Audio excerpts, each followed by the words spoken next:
You heard Stevie, a little Stevie Wonder. Did you hear a Stevie Wonder? I just played a little. Oh, yeah, Stevie right.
Good morning.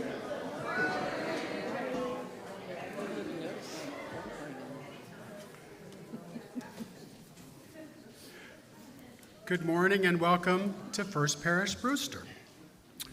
We are a Unitarian Universalist welcoming congregation of people of diverse philosophies and beliefs, people of various cultures and races, sexual orientations, gender identities, abilities, and socioeconomic backgrounds. Whoever you are, wherever you are on your path, may this be a place of rest and restoration on your journey. I am Lindsay Strauss, happy to be leading worship today with our music director, Kaeza Fern, and our interim director of Children and Youth Ministries, Deb Salko. Our services are recorded and available on our YouTube channel midweek. Please silence your cell phones. In an effort to be more welcoming, we ask that you all wear your name tags or fill out the sticker name tags. We also welcome the noises, movements, and mirth, I love that word, that little ones bring to our services. Our services are 60 to 75 minutes. I have no idea how long this is going to run, so bear with me. It's not going to be 2 hours. We're not in the 1700s. And if you need to leave before then, you are welcome to use the doors at the back of the sanctuary. For those of you who may be first-time visitors, welcome. If you would like to learn more about FPBUU, please fill out the welcome card found on the back of the pew in front of you and place it in the offertory basket. A big welcome to people streaming. We are glad you are here. Hopefully you've all had a chance to read the community news in the Weekly Angle, but I draw your attention in particular to the blurb about our pledge campaign for 2025-26. The campaign is winding down, and we need all of you to participate by getting your pledge cards in as soon as possible. If you have any questions, see Tavia Ossola or Susan Smith, who will be in the parish room after the service. Next Sunday, join worship leader Elenita Muniz and our retiring administration and finance director, Karina Stroh, as they continue to explore March's theme of trust by examining 2 case studies of trust challenged and restored in a service entitled A Commitment of the Heart. And join us in the parish room after that service for a farewell reception for Karina. Following the service today, everyone is invited to join us in the parish room for coffee and conversation. Welcome on this morning, which we make sacred by our presence. It is so good to be together.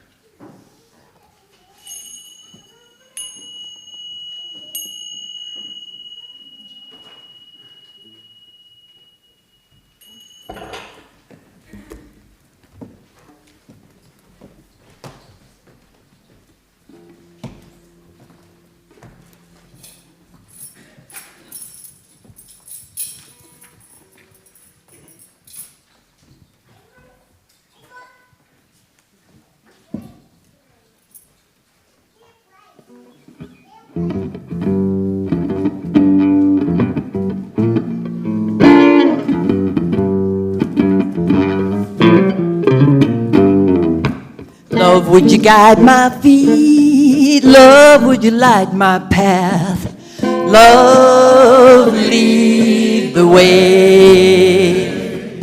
Love, will you fill my needs? Love, will you the map? Love, lead the way. Lead the way. Lead the way. Lead the way. And I will walk. With trust today. With trust today. In all I do. In all I do. In all I say. In all I say. I will follow. Love, lead the way.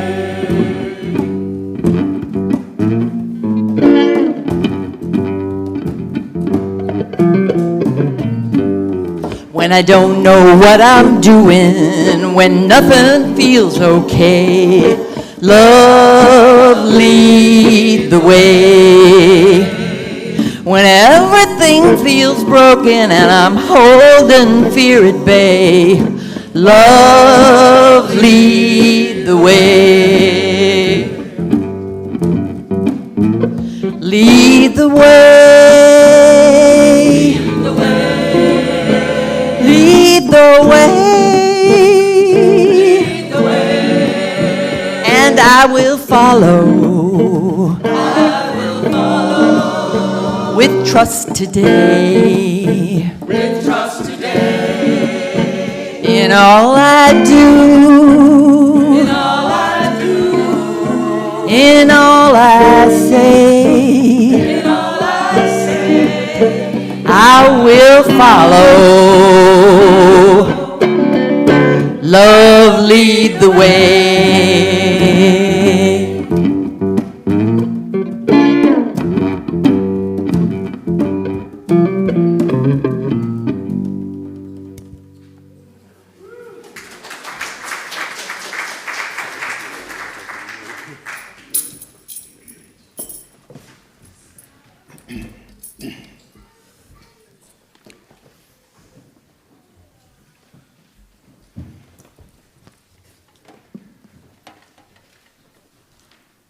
What a beautiful morning. Our theme for March is living love through the practice of trust. I have lived love through the practice of trust to let love guide my feet, to let love light my path throughout my life.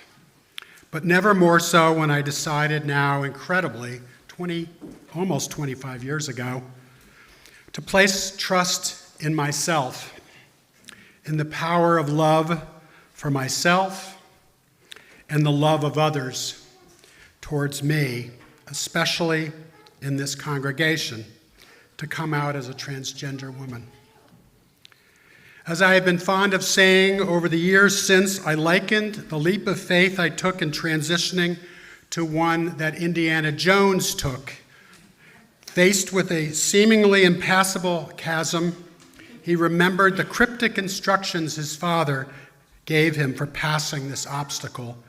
Only with a leap from the lion's head, which was carved near the precipice on which he stood, could he prove his worth. And so it was with me that I took my own leap of faith from the lion's head, trusting that the love I had for myself, the love that I had for my sons and my then wife, for my friends, and they for me, would hold me up. And in placing my trust in the power of love, tested in the crucible of my transition, I was rewarded with a life of unimaginable joy. Isn't it in order to live love through the practice of trust that, as Reverend Karen is wont to say at this point in her services, that we come to church? So as we enter into worship today to receive the blessings of trust, consider these opening words from the Reverend Scott Taylor. May the relationships in this room remind us we do not have to depend only on ourselves. May the quiet we share help us hear and renew our faith in that still small voice inside. May the music sung inspire us to hold tight to the restorative rhythms of the world. May the words offered remind us that we too have a voice, one that must be trusted and shared. With our hearts open, let's begin. Now, before we sing our first hymn, won't you please rise as you are able and greet your neighbor?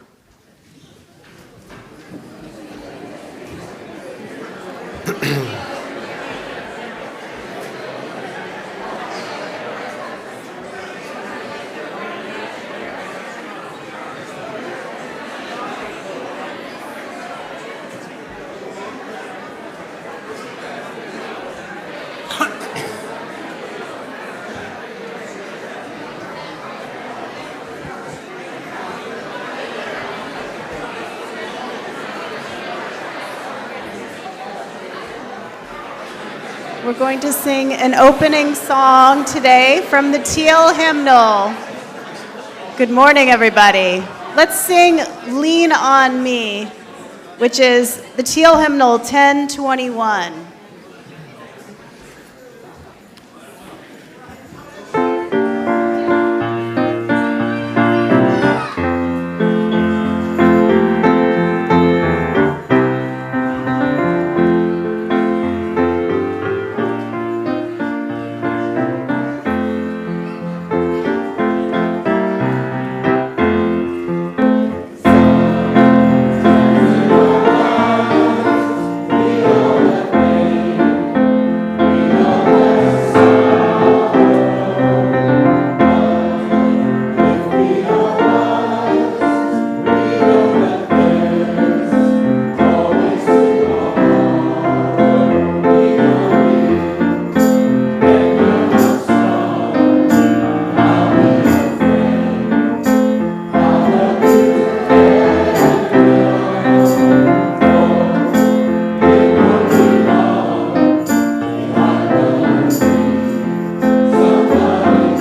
problem that you understand.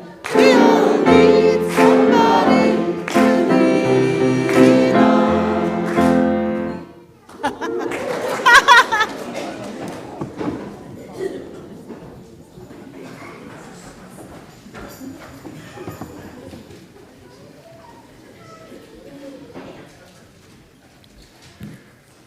More words from Reverend Scott Taylor. He's very popular this morning.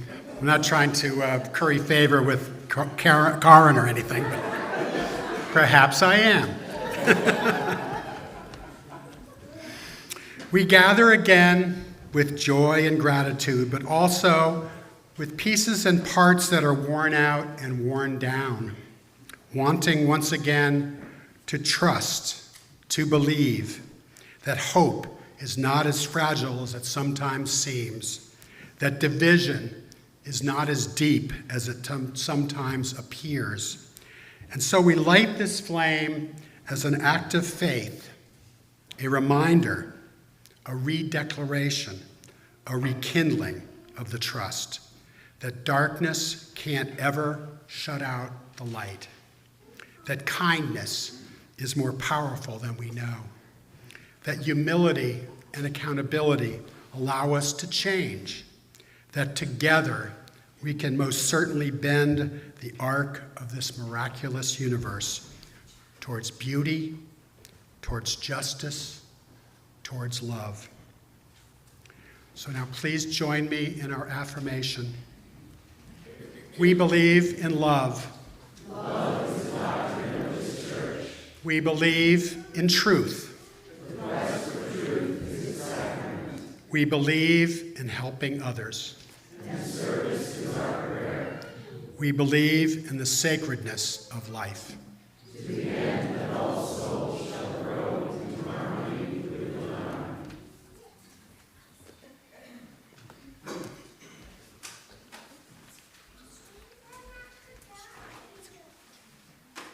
Good morning. So, in the spirit of the song, Lean on Me, I have to tell you that I have to lean on all of you this morning because this is a long story and I don't think I know it as well as I'd like to. So bear with me and we'll see what we can do.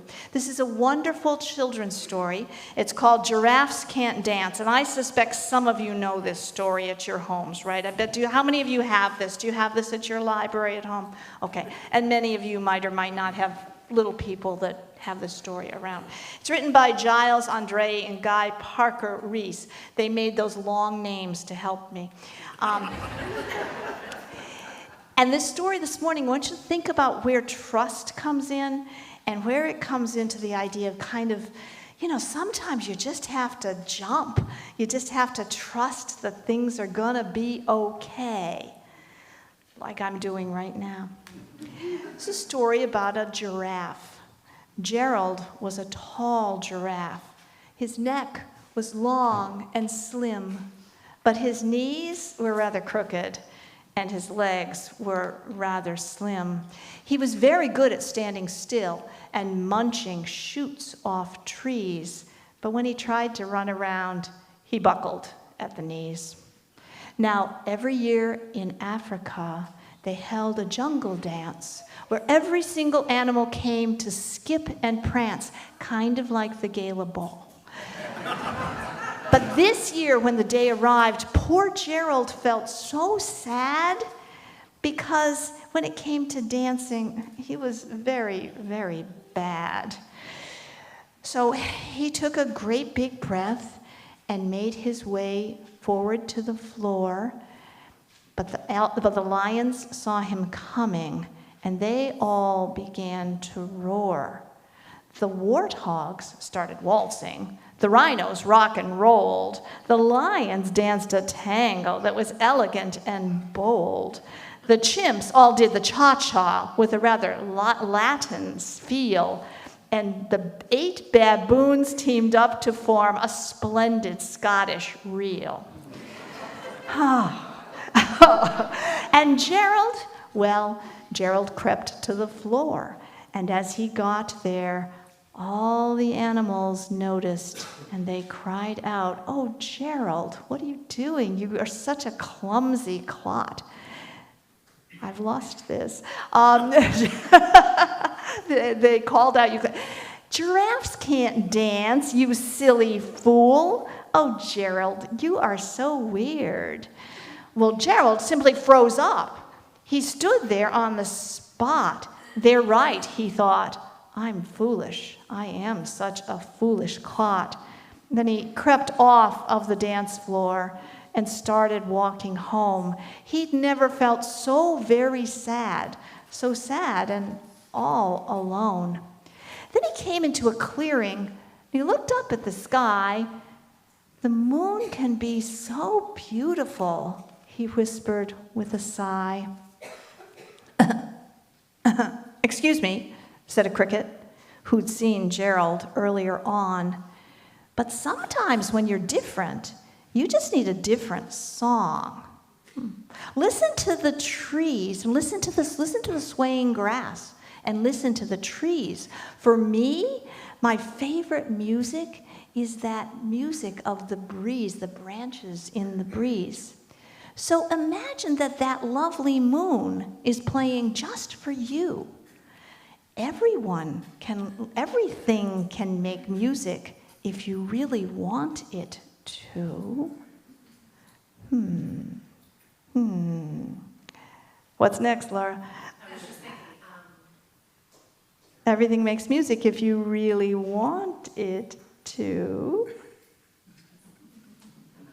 I'm out? Okay. So they keep listening to the music that they really want to have up from the sky at this point. And I have to look at the book. Sorry. We're past that page. Oh, we've done the swaying grass. Okay. Oh, wait. Oh, I know. With that, this is my hardest page. With that, the cricket smiled and picked up his violin. Then Gerald felt his body do the most amazing thing. His hooves, can you guys do this? His hooves started shuffling. His hooves started shuffling and making circles on the ground, and his neck was gently swaying, and his tail was swishing round. He threw his legs out sideways and flounced them everywhere, and pretty soon he did a backward somersault and leapt up in the air. He was dancing. Oh my goodness, Gerald felt so wonderful. His mouth was open wide. I'm dancing. I am dancing. Oh, I am dancing, Gerald cried. And one by one, the animals who'd been there earlier on, watched Gerald on the floor, they arrived while Gerald boogied on, and they watched him quite entranced. They shouted, "It's a miracle. We must be in a dream. Gerald's the best dancer that we've ever seen. Please, Gerald, won't you tell us how you ever learned to dance?" But Gerald just twirled around and ended with a bow. Then he raised his head. This is important. Then he raised his head and looked up at the moon and stars above. "We all can dance," he whispered, "when we find music that we love."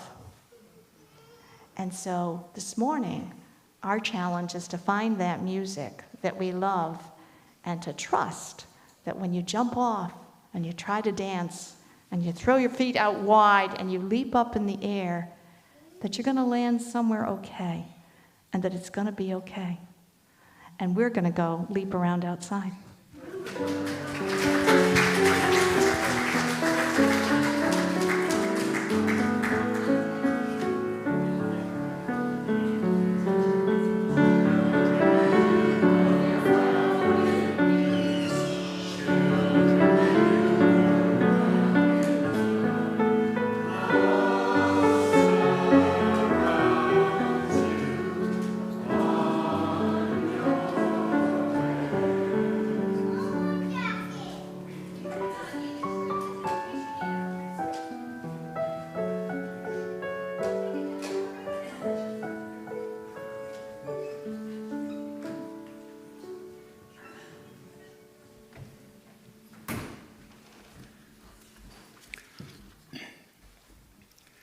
Each week we have the practice of splitting our offertory plate. Half of what is collected goes to the work of First Parish Brewster, and the other half goes to a worthy organization nominated by members of this congregation. This morning's offering is a split plate with the Cape Cod Museum of Natural History right here in Brewster. Founded in 1954, the mission of the Cape Cod Museum of Natural History is to inspire appreciation, understanding, and stewardship of our natural environment and wildlife through discovery and learning. This organization was nominated by, not surprisingly, the Environmental Task Force. Your offering will benefit this organization as well as FPBUU. Make checks out to FPBUU with split plate in the memo line. Please write a separate check for your pledge payments. Or you can text to give 508-257-7181. The morning offering will now be gratefully received.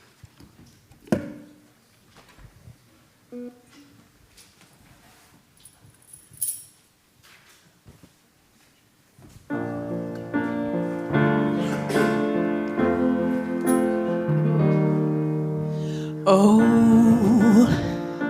why you look so sad? Tears are in your eyes. Come on and come to me now. Don't be ashamed to cry. Let me see you through. 'Cause I've seen the dark side too. When the night falls on you and you don't know what to do, nothing you confess make you love you less. I'll stand by you. I'll stand by you. Won't let nobody hurt you. I'll stand by you. So if you're mad, get mad. Don't hold it all inside. Come on and talk to me now. Hey, what you got to hide? I get angry too. Well, I'm a lot like you. When you're standing at the crossroads, don't know which path to choose. Let me come along, 'cause even if you're wrong, I'll stand by you. I'll stand by you. Won't let nobody hurt you. I'll stand by you. Take me into your darkest hour, and I'll never desert you. I'll stand by you.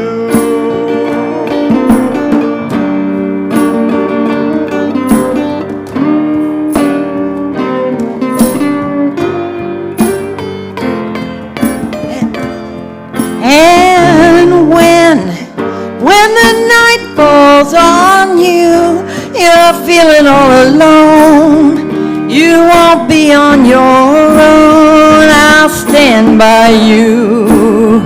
I'll stand by you. Won't let nobody hurt you. I'll stand by you. Take me into your darkest hour, and I'll never desert you. I'll stand by you. I'll stand by you. Won't let nobody hurt you. I'll stand by you. I'll stand by you. And I'll never desert you. I'll stand by you. I'll stand by you. Won't let nobody hurt you. I'll stand by you.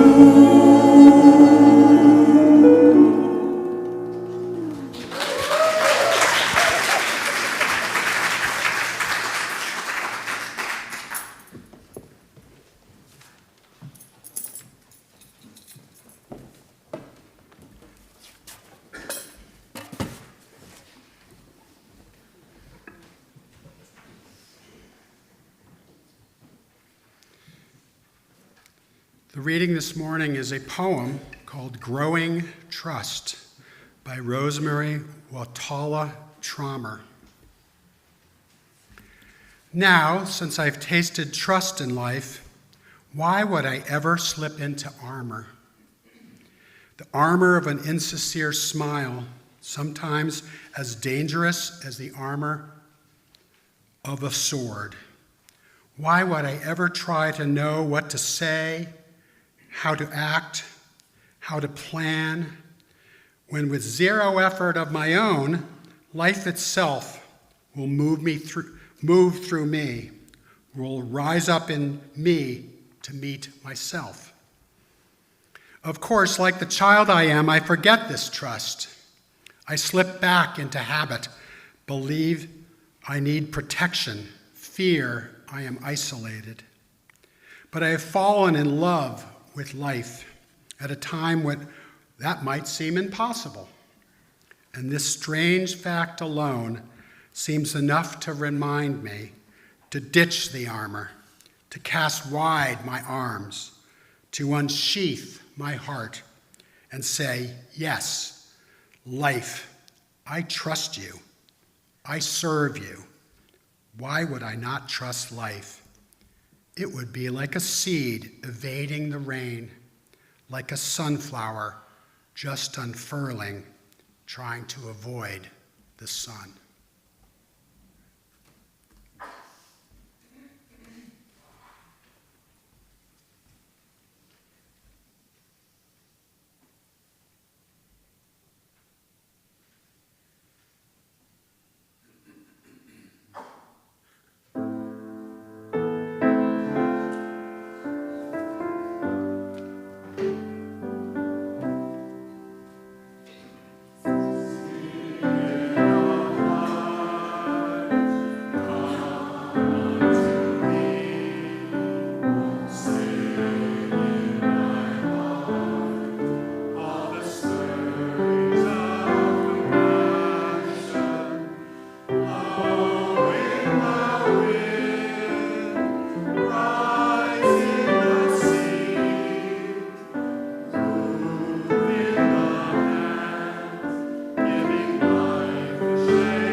We live today in a country and in a world experiencing a profound crisis of trust. Trust in the international order that has existed since the end of World War II is crumbling. Even before January 20th, trust in government at all levels was in free fall. The American political system has become so dysfunctional as a result of misinformation, gerrymandering of congressional districts, and a constitutional system that gives disproportional power to the less populous, largely Republican states, that even before MAGA and the billionaire class took over the government less than 2 months ago, the most basic tasks of government were becoming increasingly impossible. It is now clear that Trump and Musk intend to render the federal government incapable of even its basic functions, from working to destroy the Department of Education, cripple and intimidate our quote-unquote woke institutions of higher education, muzzle scientific and medical research, reverse over half-century of progress towards protecting the environment, combating climate change, and safeguarding the rights of women, LGBTQ people, and other minorities, to dismantling the entire social safety net of Medicare, Medicaid, and Social Security. Given the efforts to destroy our trust that the post-World War II international order will be maintained and in the functions of the federal government, what or who do we as Unitarian Universalists have left to trust? As Dr. David Richo, I think I'm pronouncing that right, argues in his excellent 2012 book, Daring to Trust, we are left first to trust ourselves. Second, to trust others. Third, to trust reality. And fourth, to trust a higher power. Put differently, Dr. Richo invites us to see and practice 4 forms of trust: self-trust, interpersonal trust, core trust, and faith. Trusting ourselves, says Dr. Richo, means that we trust our own body and mind as the most suitable instrument for living in a psychologically and spiritually healthy way. Self-trust, he says, is self-esteem. We know we can trust ourselves with others when we can receive their trustworthiness with appreciation and handle their untrustworthiness without becoming destabilized and without retaliating against them. The commitment not to exact revenge, he says, is a result of our growth in spiritual consciousness through our loving kindness practice. In other words, as the words of our introit urge us to do, by letting our trust in love lead the way. Trust in others happens when we believe that they have our best interests at heart, that we can trust that they will come through for us, and as we sang in the offertory, that they will stand by us, never desert us, and take us in our darkest hour. Or as author and spiritual teacher Parker Palmer tells us, if we are willing to embrace the challenge of becoming whole, we cannot embrace it alone, at least not for long. We need trustworthy relationships to sustain us, tenacious communities of support, like First Parish Brewster, to sustain the journey towards an undivided life. These aspects of trust, trusting ourselves and others, have deep roots in UU history, observes Reverend Michelle Collins, especially in our emphasis on religious freedom and the democratic process. Just as did our Unitarian and Universalist ancestors, we trust that as individuals, we will seek truth for ourselves, rejecting authoritarian creeds and doctrines. Similarly, early Universalists, as do we, trusted in the ultimate reconciliation of all souls, emphasizing the boundless love of God instead of fear or judgment. These theological and historical commitments to freedom and love reflect an enduring trust in human agency and in the divine. Trust, as Reverend Collins observes, has also shaped the governance and structure of Unitarian Universalist congregations, emphasizing the democratic process and shared leadership. From the Cambridge platforms of 1648, which affirmed the autonomy of each congregation, to the mid-20th century merger of the Unitarian and Universalist traditions, she argues that the history of Unitarian Universalism demonstrates a consistent reliance on covenant and cooperation. By placing decision-making in the hands of members, UUism has consistently trusted individuals to discern the needs of their communities and to act in service of shared values. This historical emphasis on democratic participation highlights the practice of trust as central to both the governance and theology of Unitarian Universalism. The third form of trust Dr. Richo identifies is core trust, or trusting in reality. Trusting in reality, he says, is having the confidence that whatever happens to us beyond our control is precisely what can provide the occasion for us to grow in our own unique way. This does not mean, he says, that we have to resign ourselves to injustice or to becoming doormats, only that we align ourselves to what cannot be changed and look enthusiastically for it teaches. We trust reality, he argues, when we believe that the universe is helping us to evolve, seeing circumstances and predicaments not as roadblocks, but as vehicles to our becoming people of character, depth, and compassion.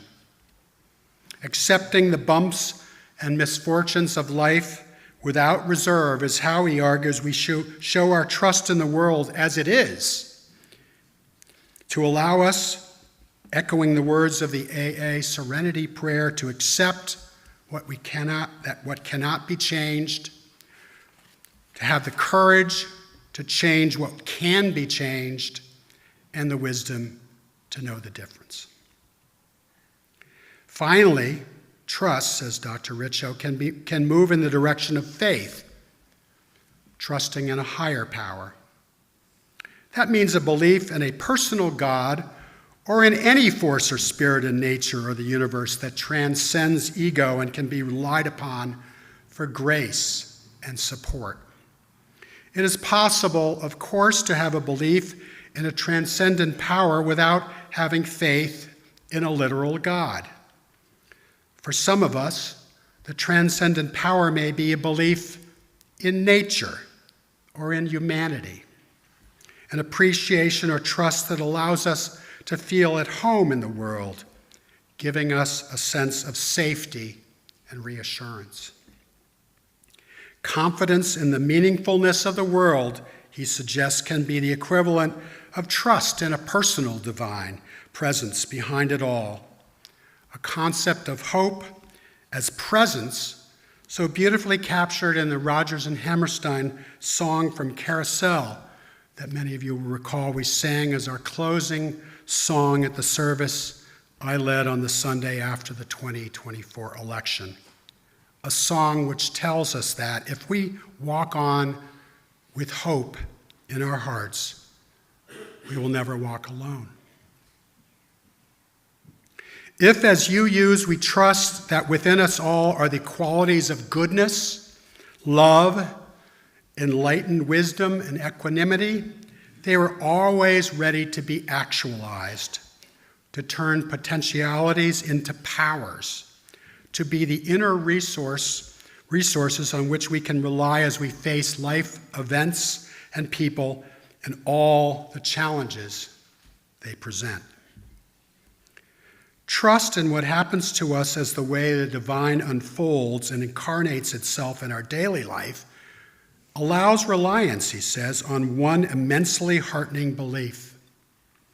Nothing that can happen to us can obstruct our path to finding meaning in the world or achieving our fulfillment as humans. In other words, that no matter how threatening the forces of evil and hate may become, we can somehow break free from them, even when we find them in ourselves. Emerson taught us to trust our own experience as sacred, to experience with your total intuition the one being within everything. Intuition, writes Gary Zukav in The Seat of the Soul, is a walkie-talkie between the personality and the soul. Connecting our soul to our personalities allows us to trust our intuition, our inner wisdom. When we dare to trust ourselves, we open up to real love and intimacy. In the end, then, trust in a higher power means having confidence that no power on earth can hold us captive to hate or prohibit us from loving. The challenge we face today, I believe, is in accessing all of these forms of trust. I believe, as Dr. Richo suggests, that it is our wonderful power of imagination that makes it possible to believe in love when we see only hate, in wisdom when we see only ignorance, in healing when we see only hurt, in life when we see only death. The spirituality of trust, he says, has a heuristic quality, searching to find new doorways. This means an ever more opening search rather than a closing answer. It is about seeking rather than being told what we're supposed to find. This is trusting in the most positive features of our postmodern view, one which encourages liberality in ideas, individual autonomy, egalitarianism in relationships, relativism about beliefs, and a questioning of authority. True faith, he concludes, happens when we trust without having to be certain about secure assistance, trusting not that we will be exempt from all suffering, but in the inner assurance that no matter how much we suffer or how unjustly the world treats us or others, our capacity to love will remain intact, that our unconditional trust is in inviolable goodness. Our loving kindness practice helps us to allow others to come through for us in ways we want, to stay over there, away from us, rather than here with us, not always to fulfill our needs, sometimes to reject us altogether. Yet we trust ourselves to receive their goodness if they show it and not turn against them when they do not. That is how spiritual trust finally becomes so victorious that it claims under the banner of love every territory over which the ego had held sway. May it be so, and blessed be.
I invite you to join me in the spirit of prayer and meditation, followed by some shared silence.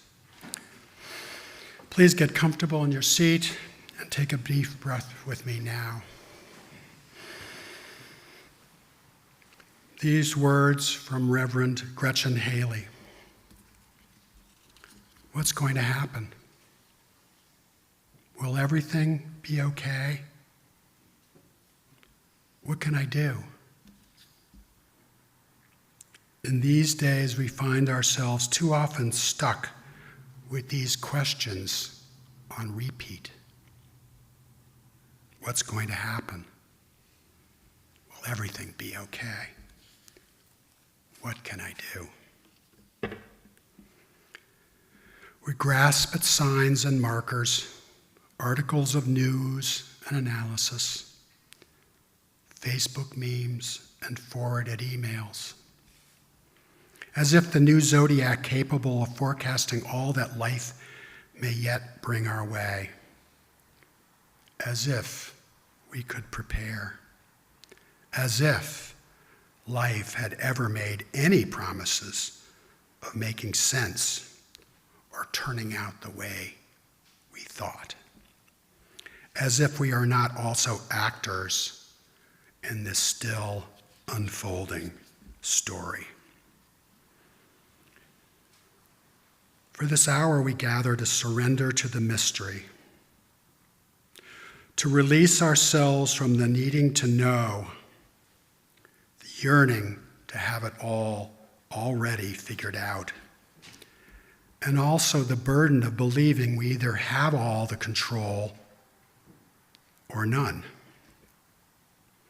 Here in our song and our silence, our stories and our sharing, we make space for a new breath, a new healing, a new possibility to take root. That is courage, forged in the fire of our coming together and felt in the spirit that comes alive in this act of faith, that we still believe a new world is possible, that we are creating it already, here and now. Spirit of life, who longs for us to hear your voice and waits in silence for us to recognize your presence, meet me in this quiet moment. Silence my loud, tumultuous thoughts and grant my brain rest. Help me to let go of my distractions and my desire to be distracted, to simply sit here with you.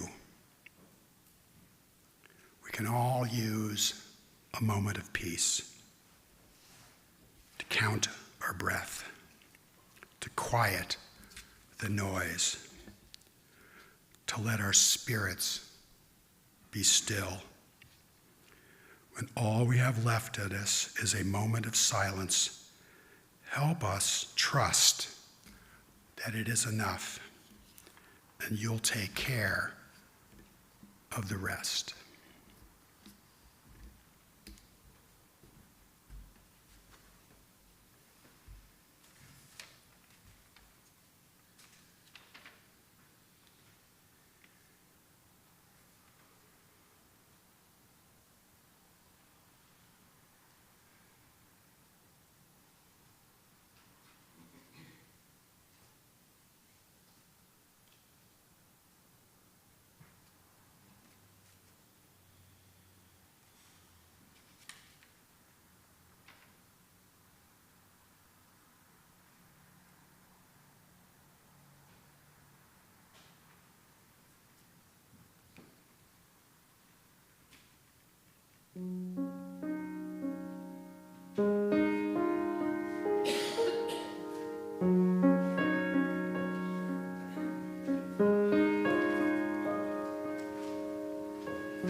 I invite you to rise in body or spirit, and we'll sing our closing song together, which is found on the back of your order of service, the words, I am willing.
For the benediction. May you grow in trust in yourself by granting yourself attention, appreciation, affection, and allowing. May you grow in trust of others by asking for their support, appreciating their way of giving it, and not blaming or punishing them if they fail you. May you grow in trust of your present predicament as a path to wholeness and the higher spiritual consciousness by accepting your here and now situation with equanimity as well as with some sense of humor. May you keep trusting graces from powers beyond your ego. May you stay aware that these powers are everywhere and are always with you. May you feel they guide, guard, comfort, and cheer you. May you grow in steadfast faith that cosmic powers always and everywhere care about the evolution of all of us. May you always be thankful for the graces that come your way. Amen, and blessed be.